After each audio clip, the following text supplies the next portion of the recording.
Thanks. What were you doing out there? I was digging. Digging for what? Treasure? Did you find any? I think so. What is it? I'm pretty sure it's the hopes and dreams of thousands of men and women from around the world. Wow, that's really cool, I guess. Yeah, you really gotta handle something like this with care. Oops! I've said it in the past, but it warrants repeating before all of this begins. I've never been the biggest fan of the original Final Fantasy VII, at least not compared to the rest of the fanbase. I've always thought it was alright, but it never stuck to me like it did to other people. If you want a review from a die-hard Final Fantasy VII fan, this isn't going to be it. If you're looking for a lot of contrasting and comparing, that's almost the opposite of what I'm going to be doing here today. While I'd like to do this completely free of contrast and give this remake credit solely based off the merits of itself, so that people who had never played the original can better understand its strengths and weaknesses, unfortunately I feel that that would be impossible for me to commit to having played the original, but I will try to keep the comparisons to a minimum. Besides, if you had played the original, you don't need me to contrast it for you. Chances are you'll be doing that yourself as we make our way through this. And despite the length of this video, I just want to say up front that I didn't set out to make essayist content, an in-depth review, or anything really even overly critical or overly analytical. I just set out to make a normal review, and the script went really long, so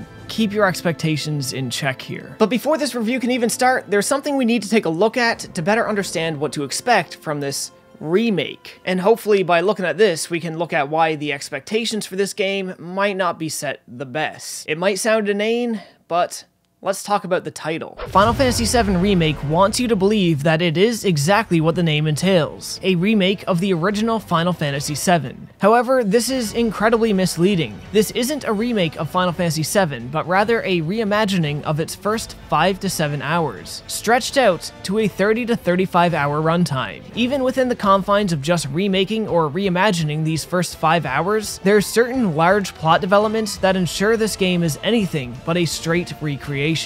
If you've never played the original game, ew, greatest hits, this isn't going to be a great substitute for it. As such, I feel it would have been in the studio's best interest to call this game Final Fantasy VII Alternate Chapter 1. Or anything that implies it's not a one-to-one remake with new combat like the fans were expecting. It seems to me also that this game's goal isn't to replace or retcon the original Final Fantasy VII, but rather to coexist with it. To go further into why I feel that way would bring up some spoilers and fan speculation that I personally feel doesn't belong in this review. But if you would like some answers, they can be found pretty easily with an ending explained Google search. Furthermore, just to temper expectations, this here is the fundamental difference between the two iterations of the game. Final Fantasy VII was a beloved and cherished game made by Squaresoft. Ew, greatest hits. Final Fantasy VII Remake is a Square Enix take on Squaresoft material. It would behoove any player, new or old, to enter this game expecting Square Enix and not the Squaresoft of old. That said, much of the groundwork laid by Squaresoft is beautifully represented, expanded upon, and retained in this remake up until a point. This is still very much a Square Enix game. Take that to mean whatever positive or negative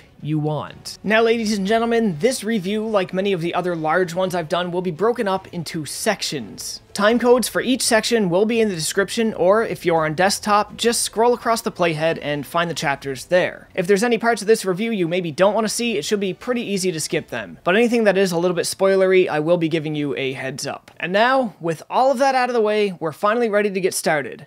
Let's start by taking a look at the story for the Final Fantasy VII Remake.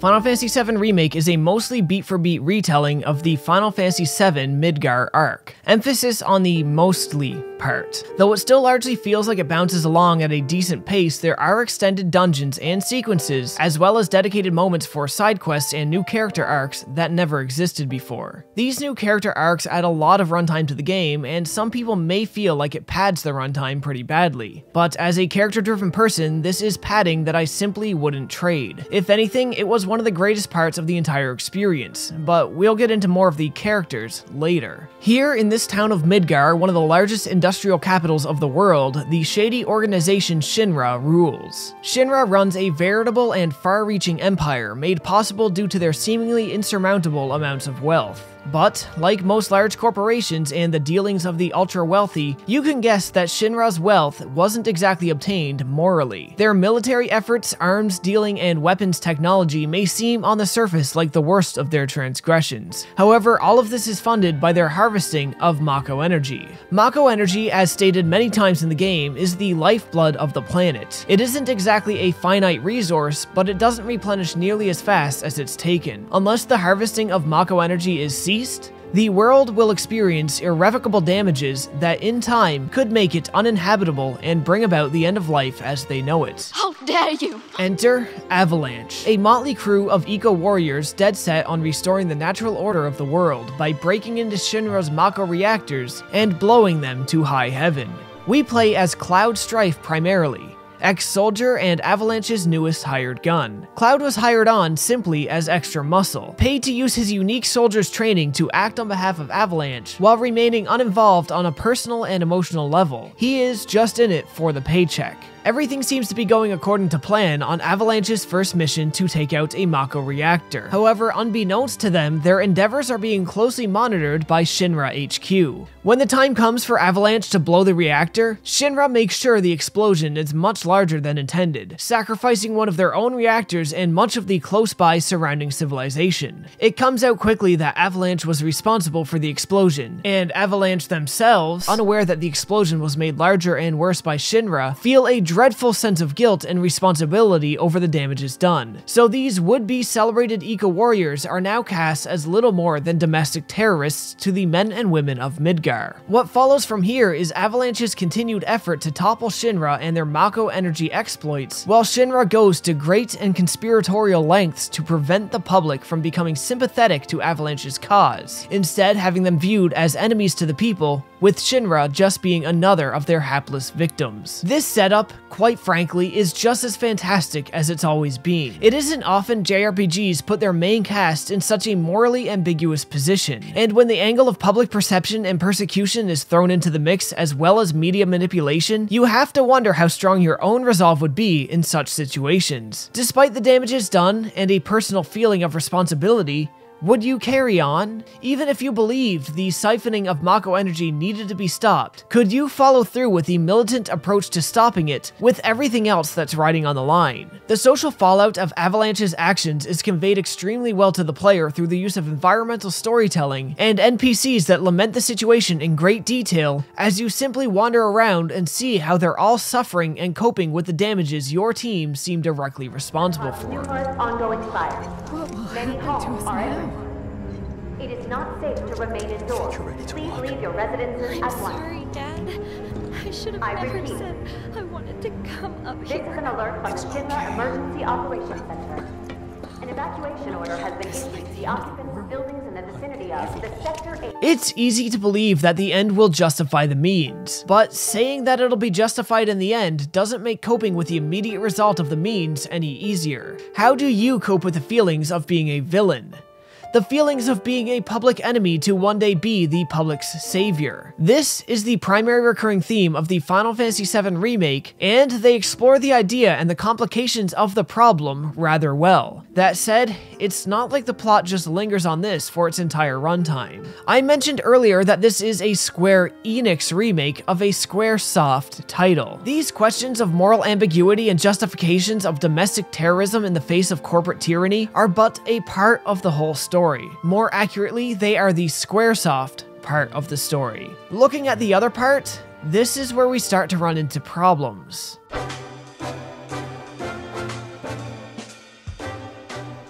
The hell is that? Gross. That's right, somebody got some Tetsuya Nomura mixed in with my Hironobu Sakaguchi. This is where the Square Enix part of the game comes in, as directed by Tetsuya Nomura, yet still signed off on by Sakaguchi. Tetsuya is not directly responsible for the writing in this game, however many of the ideas were his and were handed off to his writers to implement by him. Unfortunately, what he adds to the story is frankly just bad to me. You may have seen in the trailers for Final Fantasy VII Remake these Harry Potter-like Dementors floating around. Many people have taken to calling these Retcon Ghosts, and in a way, that's what their function is. They exist to change the story and little more. This next part might come off as a bit spoilery, but in order to go over my issues with these retcon ghosts, I need to explain how they function to the plot. I'm gonna avoid giving direct examples of what they do in the story, as in their actual actions, and I'm just gonna try to talk about them in terms of generalizations. But if you don't want to risk any more than you already have listening to me talk about the story before this, click through to the characters section of the review. With that out of the way, let's get into why the retcon ghosts are viewed by so many people as having ruined the end of the Final Fantasy VII Remake.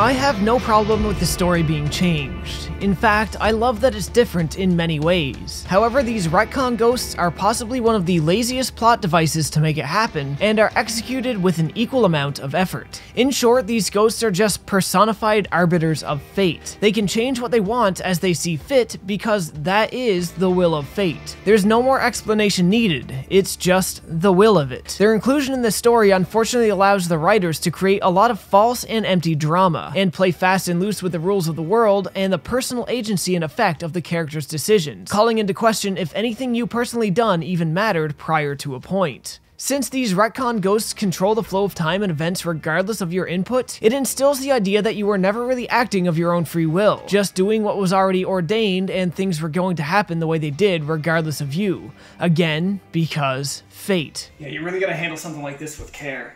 Oops! Quite frankly, this decision undermines nearly the whole of the adventure. That doesn't make it not worth playing, of course, and I'll never say that it ruined the whole game, but it certainly puts a black mark on the game that just didn't need to be there. Events could change without this poorly implemented plot device that culminates in nothing but an overused JRPG trope by the end. But alas, they settled on the easiest and laziest cop-out solution they possibly could. And it's not even that I exactly mind the retcon ghosts as a plot device, but you simply can't throw them into the story with so little effort towards organically including them. It honestly feels like they were thrown in after most of the story was constructed to explain the flow of certain events in a way that makes them seem less random or ill-gotten. Like the writers knew what they wanted to change up front, and so they wrote all the changes into the script and thought, you know what, this doesn't make all that much sense logically anymore. How do we fix it? And of course, the man, the myth, the legend, Tetsuya Nomura proposed the solution to be fate personified. A cool enough idea for a new layer over an old story, I guess, but unfortunately, it was kind of a layer of garbage. These retcon ghosts also feel like they were included to make a larger climax to the game, and the climax they feed into feels like it would fit well at the end of a whole adventure. Unfortunately, this is, and feels like, nothing more than the end of the beginning. Sadly, the ghosts are so shoehorned in that their hollowness makes the climax feel foolishly self-important. The characters seem far more convinced of their plight than I as a player could agree with. That all said, in terms of spectacle, I'll hand it to them. The closing fights of this game looked cool, they felt cool, and they sounded cool. It's just all the justification for it that was bad. Somewhat pathetically, I guess, without the ghosts, the climax may have been even more of a letdown, feeling more like a game just stopping in the middle of a chapter rather than moving on properly to a new one. And on that note, one final statement towards this game: if you weren't convinced about my idea that this is Final Fantasy VII Alternate instead of Final Fantasy VII Remake, rather than rolling into credits with a to be continued, they roll into them with the unknown journey will continue. To me, this is saying that what lies ahead will be much further detached from the events of the original Final Fantasy VII. Ew. Greatest hits. If not, wholly unique. If the retcon ghosts are evidence of the kind of writing that lies ahead, this may end up being the best entry in the soon-to-be series, though I'm certainly not going to make that claim with any amount of certainty. I haven't actually seen what lies ahead. I just have a lot of skepticism for how the story will continue, now that we'll likely be leaving most of the framework behind, and after what they've shown for the new direction, or at least in how they validate their new direction, has been so piss poor. But, here's hoping. I guess. Fingers crossed. Crossed. Crossed? Craw. Now that about sums up all I wanted to say on the story, even though I really only covered the plot devices from the beginning and the end. But it isn't like that's all that we have going on in the story, that's really just the A-plot. All of the characters in the Final Fantasy VII Remake have been wonderfully fleshed out, honestly displaying some of my favorite cast chemistry outside of the Yakuza and the Legend of Heroes series. And in nearly all of your main characters in this game, there exist these massive backstories and their own little unfolding stories and character motivations. So let's take a look at those characters now.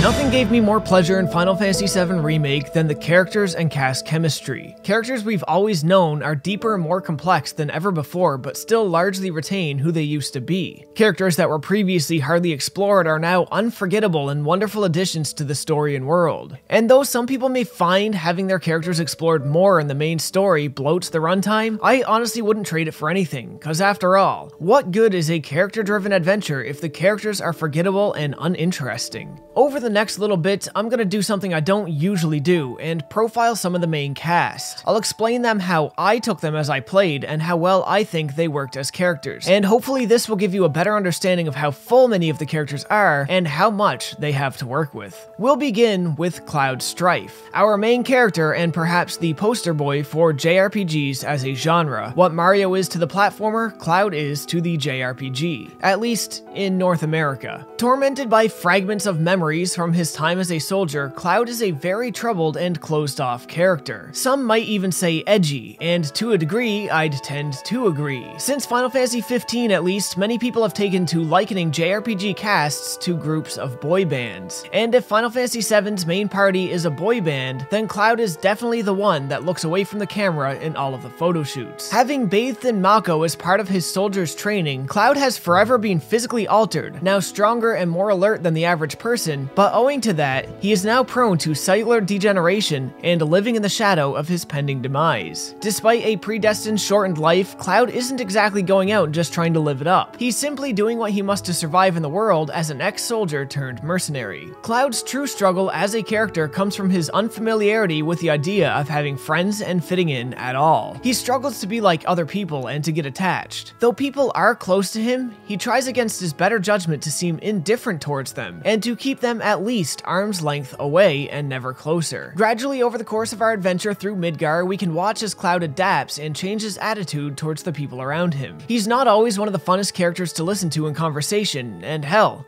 he even delivers some of the cringiest dialogue in the game. You owe me a pizza. But his character development is some of the strongest, albeit subtle and slow. There was a lot of care put into establishing his journey as well, and his different comfort levels around different cast members. Though he is always Cloud Strife, he's a bit of a different version of himself around different characters, being more open and aloof with characters he knows like his childhood friend Tifa, while being more short and brash, possibly even rude to newcomers such as Aerith, people he maybe feels he can still stop from growing attachments to. And on the note of Aerith, oh boy, where do I start with Aerith? Well, Aerith is a new character to the game. As it appears, they deleted my old favorite, Ares, and gave us this new discount version of her. But it's all good, I still like her character quite a bit anyway. And for the love of God, none of you rage in the comments, okay? Of all the jokes not to get, this is the one I don't want you to miss.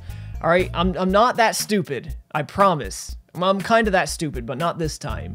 Aerith is typically a bit of an open book. Happy, innocent, seemingly carefree, but clearly with a troubled history. She tries her best to be independent and strong, and she certainly has a lovable violent streak that just puts a smile on my face. But she isn't somebody who's afraid to ask for help when she needs it either. Plus, she has a filthy mouth that slips out on occasion, and it's just super endearing. Shit. They've done a lot since the original to not make her seem like as much of a pure maiden and damsel in distress character as she used to be. And though she did have a bit of a feisty side before, it seems more pronounced and realized here, making her an absolutely fun addition to the cast. On one hand, she appears to be the innocent, oblivious pixie girl who doesn't realize she's actually being flirtatious. But at the same time, her flirtation is so overt and intoxicating that it's hard to believe she doesn't know what she's doing, or that she's really as innocent as she appears. Some people may see see this as a bit of a contradiction in her character, but I feel the many sides to her were balanced well. Aerith wants to be everything she thinks is good, fun, and pure, but of course those three things don't work in perfect unison, so her actions make concessions where context and judgment call for it. Tifa, of course, is the other lady seemingly hanging off Cloud's shoulder, and I gotta say, I have a much harder time gauging her character than others. She is without a doubt a fan favorite, but I'm not so sure I'm as hot on her as other players are. She's an absolute badass and one of the funnest characters to use in combat, but her sense of struggle doesn't feel as pronounced in this game as the other party members. Tifa's job at the end of the day, besides being the childhood friend to Cloud and his point of contact to reintegrate with the world, seems to be just keeping everybody level. For as much of a badass as Tifa is, she's one of the more level-headed characters, always there to give advice and make sure things are flowing smoothly. If Avalanche and its members are aiming to do something stupid or get a bit riled up, she reels them back in and establishes some sense of normalcy. She adds a bit to conversations with her balancing act of being a sexy femme fatale as well as a mediator and general activist for the lower class people of Midgar, but in the confines of this part of the remake, it doesn't feel like whatever history is behind her eyes is making much of a difference in her average conversations or mannerisms. And don't worry, like everybody, she does have a pained history as well. It just doesn't usually feel very present. In this regard, she actually felt like one of the more shallow characters in the remake, but that certainly doesn't make her a bad character. But hey, I can't write off any character that makes me feel how my cat does towards other people's food. Barrett, of all the characters, probably retained the most of how he used to be, but now with full voice acting, he feels like he's come to life in an almost cartoon sort of fashion. This is probably a good time to mention that the game has dual audio, and while I think both were pretty good, with some voice actors standing out more than others, Barrett was the deciding factor in me leaving the game in English. For most of his dialogue, Barrett feels like an over-the-top Mr. T-like character, but he has fleeting moments of rhyming and rhythmic dialogue that I feel would have been lost on me had I played in Japanese. These moments harken back to older blaxploitation films like Shaft or Blackula, but perhaps more accurately, Dolomite or PD Wheatstraw. Who cares? We can take it. Now let's confirm our position and get back on mission. I have a proposition to offer you, PD. Are you willing to listen? These moments add a new sense of fun and badassery to a character that was already over the top in the badass department, and also invite a great sense of humor where you can feel like you're having fun with Barrett rather than at his expense. It's easy to laugh at Barrett as he passionately monologues a really bad exposition at his colleagues, but it's a different thing altogether to see Barrett having fun and to have fun with him. Oh, this calls for a song! Beyond this, Barrett's softer side is really well fleshed out. Every interaction he has with Marlene, his somewhat adopted daughter, is rich and full of emotion. Barrett is a man of great principle, and I believe in Marlene he sees the cause for all of his actions and finds the willpower to always do what will be needed to ensure he has the future she deserves, even if it means throwing himself in harm's way and being away from her for longer than he would like. And of course, his development with Cloud is also a sight to behold. How the two begin by butting heads like too many cooks in the kitchen, and how they must adapt to one another if they wish to succeed in their missions. Next up, we have the three B-side characters of Avalanche: Biggs, Jesse, and Wedge. All three of these characters were hardly a jot note on the original game to me, but this time around I found in Jesse one of my favorite characters of the game. Jesse, like Aerith, is overly flirtatious. The difference is she doesn't pretend she isn't. Jesse is a grown-ass woman who knows what she likes, and she has no issue really expressing it. She's a girl who likes to have fun, but obviously has a caring side, even if she chooses to be easygoing in every situation she can. She never wants to be the source of hardship and tries always to look on the bright side for any nugget of positivity to help push people forward. In a game with so many serious social statements, it's nice to see somebody you feel you could just sit and have a beer with IRL. Wedge is kind of your typical mama's boy type character, mostly here for comedic relief, but for as much of a bumbling and clumsy idiot as he is, he tries harder than anybody else to be of value, and he really shows the strength and determination. Biggs is Charlie Sheen from Platoon. I don't have much else to add to him. The only other character that I think really needs to be mentioned here at all is Sephiroth. Most of you probably already know this iconic villain, but unfortunately this time around he's not all that intimidating. Are you a real villain?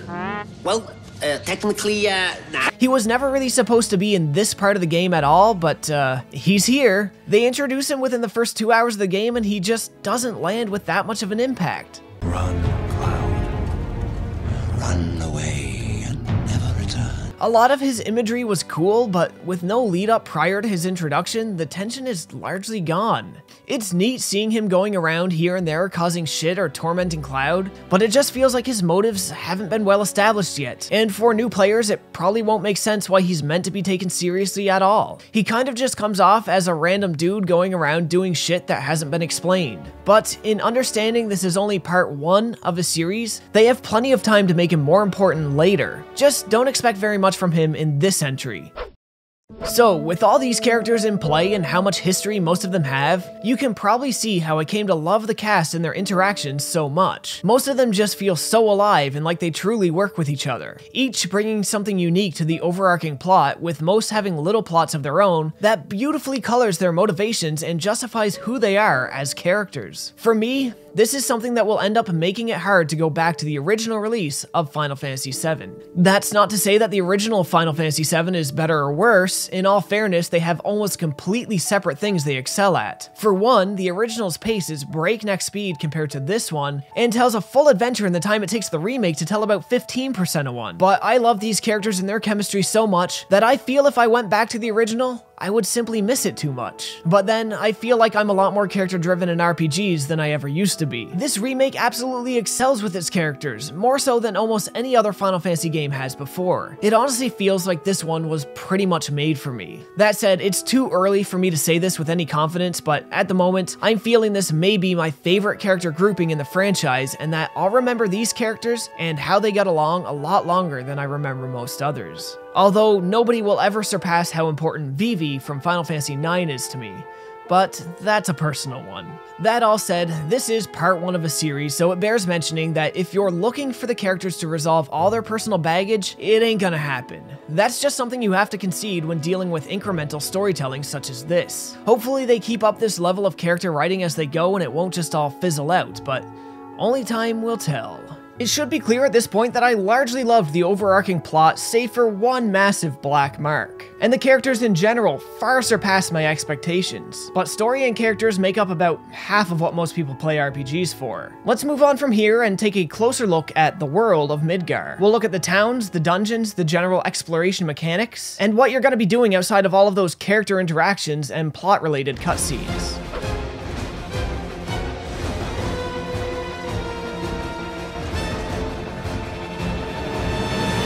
Of course, with this game being a full-length recreation of a very small portion of the original Final Fantasy VII, you can bet that the world of Midgar has undergone a significant transformation, and that's a bet that you would easily win. Although it's almost shocking how much of it all still looks and feels the same. All the hallmarks of the original game are still here, from the machine and gun shop to the Honeybee Inn, to the iconic shots of old with their composition fully intact. For the most part, every area retains everything it used to have, but there's simply more of it. NPCs are more populated and engage in conversation that better reflects the events surrounding them. Most of these NPCs you can approach multiple times and watch as a whole little sequence plays out in conversation, almost as if getting little short stories of their lives. That makes them feel a lot more like a living person in the world, and a lot less like a gameplay device used to give players hints and tips. The zones themselves are beautifully constructed, and there's always a lot more to find than it seems. During certain sections of the game, you're given the opportunity to freely roam around, and during these moments is when you find most of your side quests. There isn't exactly a lot of side quests,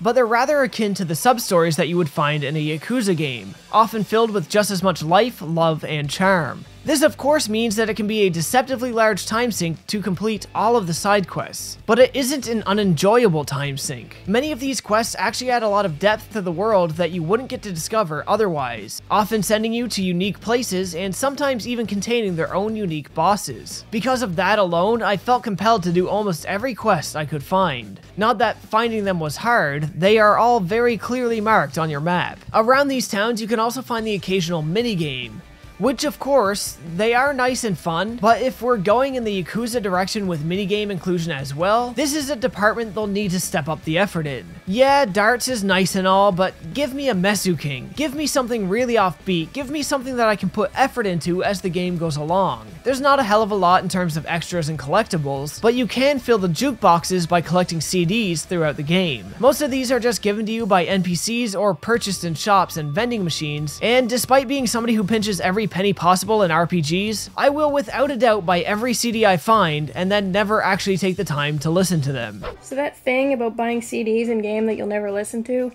that's totally something you do in real life, isn't it? Oh, I'm way smarter with my money than that. Oh, my copy of Lucinda Green's Equestrian Challenge is out of place. Dungeons have been a great point of contention when it comes to talking about the possible padding in the game, but personally, I never felt that they overstayed their welcome. There are dungeons that used to be literally 2 screens in the original and took about a minute to pass through, but here in the remake, they're ballooned to entire 45-minute chunks of the game or more. Despite the fact that they're way longer than they used to be, in context to everything else in the game, they feel like they work. Cutscenes and character interactions, as well as your exploration time, are drastically increased over the original, and so it seemed a good call to me for the gameplay areas and dungeons to be expanded likewise to match the rest of the game. If the dungeons stayed as short as they used to be, there just wouldn't be very much gameplay in this remake, at least not compared to everything else. Having said that, most dungeons are pretty basic in exploration. There's not much special going on there. It's largely just walking around, flipping some switches, and maybe moving a box or two. Pretty much the highlight of each dungeon is just the new enemy types and bosses. And there are quite a lot of bosses that all require a lot of strategy to beat. In general, the dungeons are pretty linear, save for a few offshoot paths that maybe just lead you to a chest, or a bit of backtracking if you want to go back to that one materia you've seen earlier that just wasn't accessible yet. Otherwise, there's one set way to progress, and you have to take it. Some people don't like linearity in JRPGs, but I feel like JRPGs are typically linear, and it doesn't actually bother me in the slightest. The only big downside in terms of world design comes from its narrow scope as a Midgar-only remake. Unfortunately, there's just not a whole lot of variety between the zones. Sure, Wall Market doesn't look like the slums, and Shinra HQ doesn't exactly look like the sewers, but you can break down the game to buildings or concrete and steel hallways. I tend to like when JRPGs take us to radically different biomes. Forests, mountains, volcanoes, proper cave systems, deserts, cloud cities, etc. This just doesn't do that. And of course it wouldn't make sense if it did, but it's just something I really like in the genre that isn't here. Still, they done a lot with what they had. Areas like Wall Market just had an intoxicating aesthetic, and the events there, specifically surrounding the Honeybee Inn, made me smile more than I had in a very long time. Aerith's home, while simple in design, is breathtakingly beautiful. The composition of the zones and some well-placed details make all the difference. Other non-combat areas like your tour of Shinra HQ absolutely floored me. There's so much spectacle and intrigue there, and for a while, despite not being in a different biome, the mood of the zone was so unique I felt completely transported.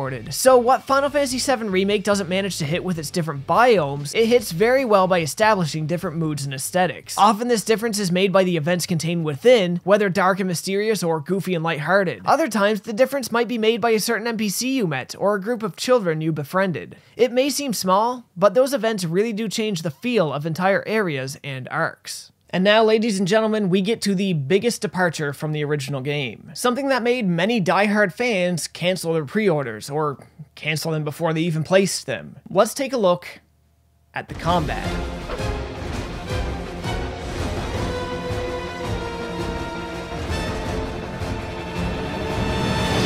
Final Fantasy VII Remake does not follow in the footsteps of its predecessor with the combat. Mostly leaving behind the turn-based combat, we've switched to a more action-oriented approach that seeks to maintain many of the principles of turn-based combat to varying degrees of success. We'll start first with your generic attacks. Looking at Cloud here, he really only has one attack button. Square. Pressing square launches his light attacks, and holding square executes his heavy attacks. You can see on the chart down here that triangle will switch his stance to Punisher mode, which ups your damage output and your blocking and parrying capabilities. However, it comes at the cost of decreased mobility, and using your dodge will switch you back out of the stance. Triangle, however, does different things for different characters. With Tifa, her main melee attacks with square are incredibly fast punches and kicks, where triangle executes her whirlwind uppercut. uppercut. Barrett's square attacks are just a series of different fires, where his triangle attack is a very powerful series of shots that takes time to charge up. When not ready, you can boost its charge by pressing triangle. This is how base level combat works, and yeah, it is pretty light and it can feel rather button mashy at times. I mean, just look at me go here, literally mashing the square button. Unfortunately, where this does try to retain some feel of the old turn-based combat, the block and dodges don't feel as effective as they should. The lack of really fluid and sudden block canceling for Cloud can also make blocking feel a little discouraged and unwieldy. Thing is, they take animation very serious in this game, and while the animations all look amazing, they can feel rigid at times. You can't block cancel because certain animations need to play out completely before you can block. This is more of a decision than a flaw, but it's not a decision I feel really fond towards. And this carries over into the world exploration as well. You can't just vault over objects at will or run straight into a ladder climb. Cloud has to walk at a very specific marked section on the ground, and if his animation isn't on a good frame to link into the next animation, he will meticulously reset to a 0 position pose before moving into the next animation. Take me destroying boxes here. I'm mashing the attack button, but his exploration combo is only one swing long, so I need to wait until he nearly has his sword completely away before I can swing again. During sections where you need to swing across rafters from pole to pole like on a set of monkey bars, boy does this feel rough. Some people like to call out Uncharted for animations being a little too particular with linking up, making the whole thing feel rather rigid or stiff, but my god, if that was the bar, Final Fantasy VII Remake has lowered it. Animation linking is just slow and awkward despite the animations themselves looking beautiful and fluid, but at least outside of combat it doesn't feel like it impedes the playability that much. It's worth noting here as well that you can choose to play the game on Classic mode, which is their rather misguided attempt at implementing some form of turn-based combat, and I believe it's partially because the combat still needed to adhere to turn-based rules that dodges and blocks largely aren't effective as they should be. I should probably also mention that Classic mode has the enemies scaled to easy difficulty, and that alone is a huge deterrent for most players. Normal difficulty isn't exactly tough, but it isn't too easy either. At least, not unless you put more than a typical amount of time into specking and grinding. Playing through at a normal pace should keep the difficulty rather intact. Now, back to the combat. Though the standard melee attacks are all in real time, ATB is still very much a part of the game, and in a sense these feel like a turn-based mechanic. Your ATB meter charges mostly through melee attacks, and when charged you have the choice of using items, abilities, or magic. You can set shortcuts for any of these in a quick access menu so that you can use them on the fly, or you can load up the combat menu, slowing down time, allowing you to make more meticulous choices and plan out a strategy without the blitz of battle assaulting you. Locking items behind ATB at times felt like a source of frustration for me, and I really didn't feel like they should require some extra cost to use. But it was ultimately the right decision. Constant and immediate no-cost access to item consumption would have taken the difficulty completely out of the game, and locking them away like this helped add to the strategic side of battle, picking and choosing what you might be charging your ATB meters for. The combat abilities here are weapon specific, and through prolonged use of the ability, you can learn them permanently. There aren't a whole lot of weapons and skills in the game, but there's enough for the runtime. If you are ever feeling like you just don't have enough, it's worth investing in the stealing skills, as enemies hold weapons that you can't get otherwise. Weapons can also be leveled up quite drastically as you go, so if there is one weapon that you like, you don't really have to give it up, although I'd recommend using each weapon you get at least long enough to get its skill. It doesn't really take long to unlock them, or it at least doesn't take long for your chosen player character. For every 3 to 4 ATB meters you charge, your partners maybe charge 1, and they use them very infrequently, meaning they make little to no effort to learn their skills, so it's in your best interest to control them yourself and make sure they get what they need. Outside of battle, AI can be pretty bad too, but it's at least a little funny.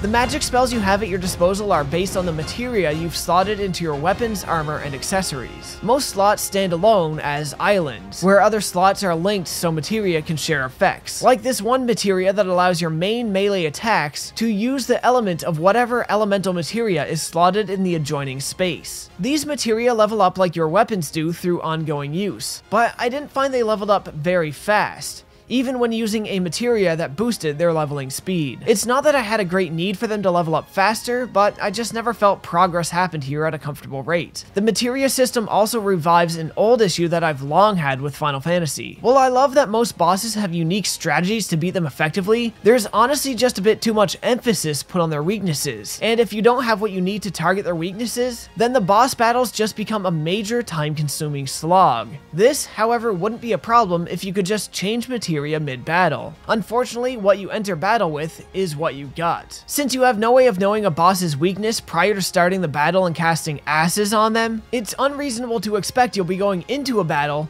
ready to take on the boss in the intended way. At this point, you're left with two options: deal with a slog or cancel out and respec your party. This becomes even more of a problem late game when you fight multiple bosses back to back. After finally overcoming a 1v1 battle with Cloud, I got to switch to Barret and Aerith for a 2v1 battle against an enemy clearly designed to be taken out with ranged weapons. Unfortunately, at the time, I had one of the only non-ranged weapons equipped to Barret. After a painfully slow 25 minutes of trying to beat the boss, I failed. The last time I was given that I could respec was before the 1v1 battle with Cloud, so I reset to there, respec'd my team, and the fight went over without much effort at all. But this seems like an issue Square is intent on never addressing, and it seems to me that most series fans don't really care. I just think that it's a bullshit thing to have to suffer through, and the only provided solutions to the problem are bullshit choices to have to make. Next up we have the limit breaks. There's not much to these. They charge up separate to ATB and you use them when they're ready. They're just big character-specific abilities that take a while to charge and make you wish they were more effective. They can save you in a pinch, but they're not really that crazy. Summons, of course, make their return. Summons are unlocked through optional battles that I highly recommend doing, as they are some of the best fights in the game, but the summons themselves come into extremely limited use in combat. Summons have a strange rule set that I'm not sure I fully agree with. Summons can only be cast during specific phases of specific boss fights, which makes their uses more limited than anything else in the combat system. They cost ATB to summon, and every move they have will cost ATB as well. They exist in battle only until their timer runs out, but when the timer runs out, they launch one attack free of any cost, and these attacks all look pretty badass. Also, can we just appreciate for a second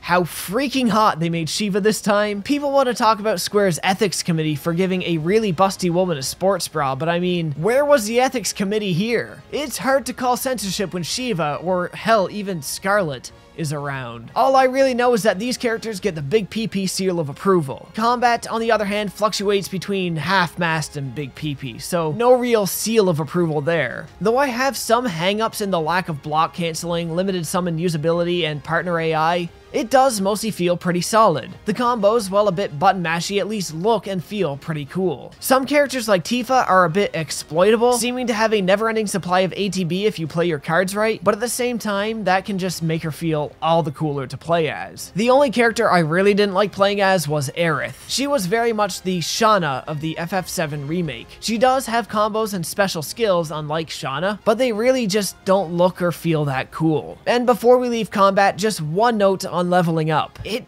just doesn't really have the same feeling anymore. One minute I was level 10 and the next I realize I'm level 25 and I never noticed the level gains happening at all. You know, I miss when leveling up felt like an event. Here it just kind of happens on the fly. It's just poof, next level. But that's where I'll leave the combat. It's decent enough, but there's obvious room for improvement. And honestly, it's been done better by other games multiple times over the past 10 years or so. From here, we're gonna move on to where the game breaks new ground for JRPGs as a whole. It's rare, to say the least, to come across JRPGs with huge budgets. In fact, Square Enix might be one of the only studios out there developing them. And it certainly is wild to me to see a JRPG that looks and runs as clean as this one. So, let's take a look at the technical aspects of the Final Fantasy VII Remake.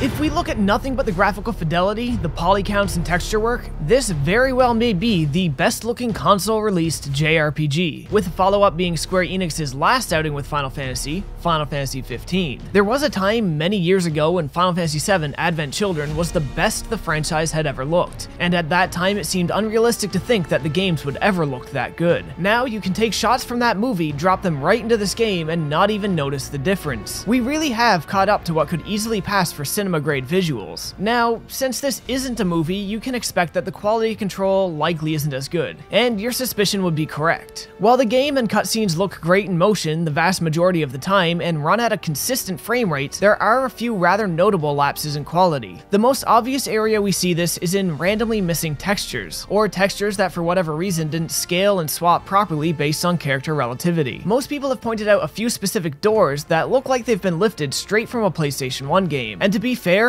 even Resident Evil's loading screen doors looked better than this. I can handle a few doors and boxes having really low-res textures though, no matter how glaring they are. But the area that really disappointed me visually was the skyboxes and many of the far-field projections. Skyboxes look mostly static, kind of dull and kind of low-res, which is a shame, because a beautiful skybox can really transform the feel of any world or game. Take Doom Eternal for example. The skyboxes there absolutely made some of the zones what they are. Here, they're just drab. Looking out at distant architecture gives the same feeling. A lot of what you see far off in the distance is just a low-res 2D art card, and sadly, they look like it. You're not really supposed to be able to easily identify that that's what it is, but you can. Otherwise, what you see outside of that is simply gorgeous. The lighting, the sparks of sword clashes in battle, the particle effects, it all looks so good. And of course, the character models. Do I really need to bring up Shiva again? While we're still here, I need to give special credit to whoever directed the cutscenes. Sure, some of them are over the top and unnecessarily action-oriented, much akin to Metal Gear Solid: The Twin Snakes, but there's so much style to it all, and dare I reference the game again? It's very Yakuza-like. As a Yakuza fan, this is never a bad thing. Dump that crap straight into my eyeballs, I will drink it right up. Sound design is especially notable. Nothing here sounds out of place. The heavy sounds of Cloud swinging his sword or the lightning-fast whips and thwips of Tifa's punches just fit and feel so real and visceral. It lends well to giving combat the proper illusion of weight and weightlessness.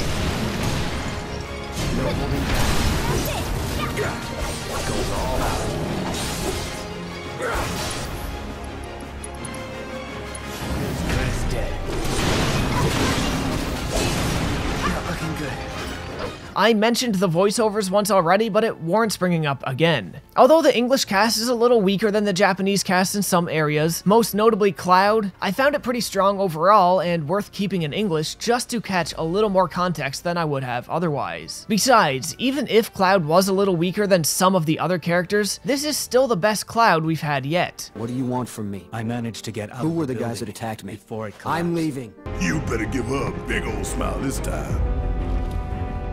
If the price is right. I'd like to specifically highlight John DiMaggio for wonderfully bringing Heidegger to life, as well as Erica Lindbeck for her great performance as Jessie, and Brianna White, the voice of Aerith, just for being an absolute gem. Seeing her get all emotional after seeing her own work on stream filled me with joy. You made it, kid, and you should be damn proud of it. The soundtrack is a little harder to comment on. It can be hard to look past nostalgia in some departments and give this its due credit, and unfortunately because action is so much more frantic and frankly crowded sound-wise, it can be a bit harder to hear all of the OST with clarity. But I do think that aside from some of the various other mixes and live performances of One Winged Angel, this may be the best any of these songs have ever sounded, and on a purely technical level, it easily surpasses other versions. What took me off guard the most, and what I ended up walking away with as one of my favorite pieces in the OST, was one of the mixes for the Shinra headquarters theme.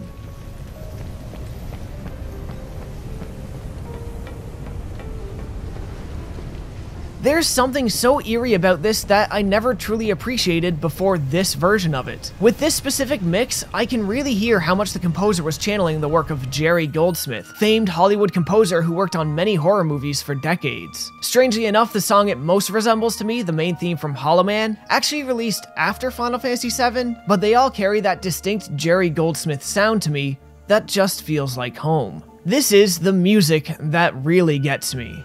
Otherwise, it's hard to point at any track and say this one is bad or this one doesn't fit in. They're all incredible and heighten every event they're used in. If I had to complain at all, it'd just be that the English vocalist for some of the tracks doesn't quite help the songs as well as they should. They're just a little weak and underproduced. There's not much more to go over in terms of technicals here. I guess the loading times are a little long, but they're so infrequent that it hardly matters. I will say that annoyingly, there's only 10 save slots, and this didn't affect me until I had to save my clear data, but it did affect me nonetheless. After you beat the game, you unlock hard mode, which I also feel should have been available from the get-go, but you also unlock ways to level up faster in training areas. I would have liked to see more in the way of sound, art, and cutscene galleries, but the game was already over 100 gigabytes, so I guess we had to cut content somewhere, right? And who knows, maybe I just missed it. I would like it here on the main menu, but if it's not there, I just don't know where it might be. And I couldn't find anything about it online, so I'll just assume it doesn't exist. And that should about wrap this up. So, in closing,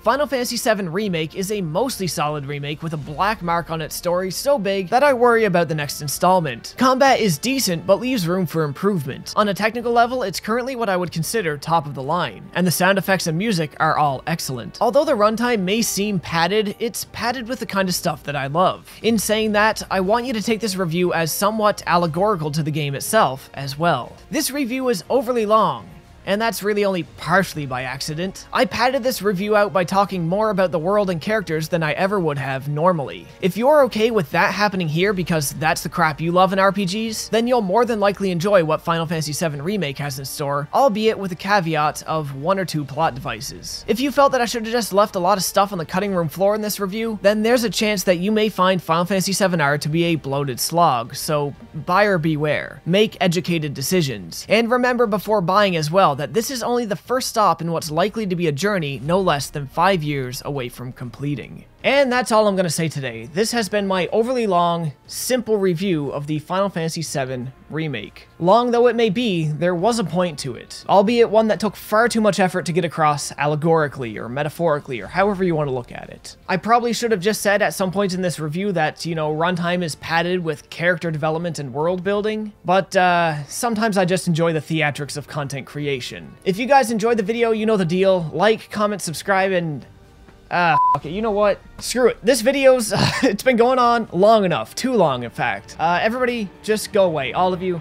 Show's over. It's done, okay? It's been fun. Wrap it up. Oh, my copy of Lucinda Green's Equestrian Challenge is out of place. That's the whole bit.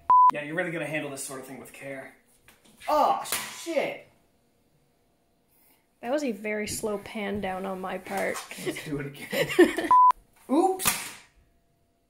Damn it, there's toys there. Yeah, but I got Leia in the shot. Alright, we'll do it one more time. But that was a good one. There. Yeah, you really gotta handle something like this with care. Oops! I didn't even find the game in the camera. Digging. Digging for what? Treasure, I think. Gross.